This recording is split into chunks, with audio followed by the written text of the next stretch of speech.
Hi. അപ്പോൾ ഞാൻ New Zealand വന്നിട്ട് ഫസ്റ്റ് നാട്ടിൽ പോവാണ്. അപ്പം നമ്മളിപ്പം വീട്ടിൽ നിന്നൊക്കെ ഇറങ്ങി ഇപ്പം ന്യൂസിലൻഡ് എയർപോർട്ടിലെത്തി. നമ്മളിപ്പം എമിഗ്രേഷൻ എല്ലാം കഴിഞ്ഞപ്പോൾ ബോർഡിങ് ഗേറ്റിൻ്റെ ഫ്രണ്ടിലെത്തി. അപ്പോൾ അവിടെ ഇരിക്കുകയാണ്. അപ്പം നമുക്കിപ്പം 1 o'clock നമുക്ക് നാട്ടിലോട്ടുള്ള ഫ്ലൈറ്റ്. നമ്മുടെ ടിക്കറ്റ് എന്ന് പറയുന്നത് കോലാലംപൂർ വഴിയാണ് പോകുന്നത്. മലേഷ്യൻ എയർലൈൻസ് ഒരു ലോങ് ഫ്ലൈറ്റാണ്. ഏകദേശം ഒരു 10-15 മണിക്കൂറുള്ള ഒരു ഫ്ലൈറ്റാണ്. കോലാലംപൂരിൽ ഒരു 2 മണിക്കൂർ ട്രാൻസിറ്റ് ഉണ്ട്. അങ്ങനെ നമ്മൾ ട്രിവാൻഡ്രത്തേക്ക് പോകും.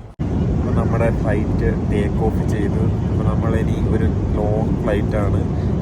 ഇവിടുന്ന് ഇപ്പോൾ ഏകദേശം ഒരു 10 മണിക്കൂർ നമ്മൾ മലേഷ്യ കോലാലംപൂർ വരെ വെയിറ്റ് ചെയ്യണം. അതിനുശേഷം പിന്നെ ട്രാൻസിറ്റ് ചെയ്തിട്ട് വീണ്ടും ഒരു 4 മണിക്കൂറുണ്ട് നമ്മൾ ട്രിവാൻഡ്രം എയർപോർട്ടിലോട്ട്. ഭയങ്കര ബോറിംഗ് ആയിട്ടുള്ളൊരു ട്രാവലായി. മലേഷ്യൻ എയർലൈൻസിൻ്റെ ഫ്ലൈറ്റ് അത്യാവശ്യം കുഴപ്പമില്ലാത്ത ഫ്ലൈറ്റാണ്. അത്യാവശ്യം ലെഗ് സ്പേസും ലെഗ് റൂമൊക്കെ ഉണ്ട്, നമുക്ക് കാൽ നീട്ടി വെക്കാനും ഒക്കെ. പിന്നെ അഡീഷണൽ നമുക്ക് അങ്ങനെ എന്തെങ്കിലും റിക്വസ്റ്റ് ഉണ്ടെങ്കിൽ അത് എക്സ്ട്രാ പേ ചെയ്ത് നമുക്ക് ബുക്ക് ചെയ്യാവുന്നതാണ്. നമ്മൾ മീൽ റിക്വസ്റ്റ് ചെയ്തുകൊണ്ട് മീൽ നേരത്തെ തന്നെ നമുക്ക് കിട്ടി. പക്ഷേ മീൽ എനിക്ക് അത്ര നല്ലതായിട്ട് തോന്നിയില്ല. ഒരു ഫിഷും കുറച്ച് വെജ് കട്ടിങ്സും പിന്നെ ഒരു ചെറിയൊരു കേക്കും പിന്നെ ഒരു സലാഡുമാണ് ഉണ്ടായിരുന്നത്. പക്ഷേ ഒട്ടും ടേസ്റ്റ് ഉണ്ടായിരുന്നില്ല കഴിക്കാൻ. ഞാൻ കുറച്ച് കഴിച്ചിട്ട് പിന്നെ ബാക്കി അവിടെ തന്നെ വെച്ചു. നമ്മൾ ഓൾറെഡി നേരത്തെ മീൽ റിക്വസ്റ്റ് ചെയ്തുകൊണ്ടാണ് പെട്ടെന്ന് മീൽ കിട്ടിയത്.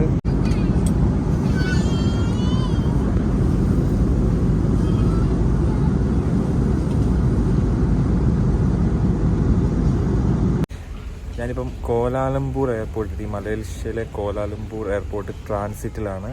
ഇനിയിപ്പം ട്രിവാൻഡ്രത്തിലേക്കുള്ള ഫ്ലൈറ്റ് 11 മണിക്കാണ്. 10 മണിയൊക്കെ ആകുമ്പോൾ ബോർഡിങ് ഗേറ്റ് ഓപ്പൺ ആവത്തുള്ളൂ.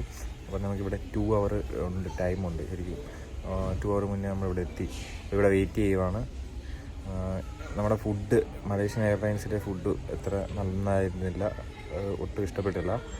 ഇവിടെ ആണെങ്കിലും പിന്നെ നമുക്ക് വല്ല റെസ്റ്റോറൻറ്റുകളൊന്നും കണ്ടില്ല. ഇവിടെ പിന്നെ ഒരു ചെറിയ ഡങ്കിൻ്റെ ഒരു കോഫി ഷോപ്പ് ഉണ്ടായിരുന്നു. അവിടെ നിന്നൊരു കോഫി മേടിച്ച് കുടിച്ചു. പക്ഷെ അതും അത്ര പോരായിരുന്നു. ഇവിടെ പൊതുവേ ഫുഡ് റെസ്റ്റോറൻറ്റ്സും കാര്യങ്ങളും ഒക്കെ അത്ര പോരാ.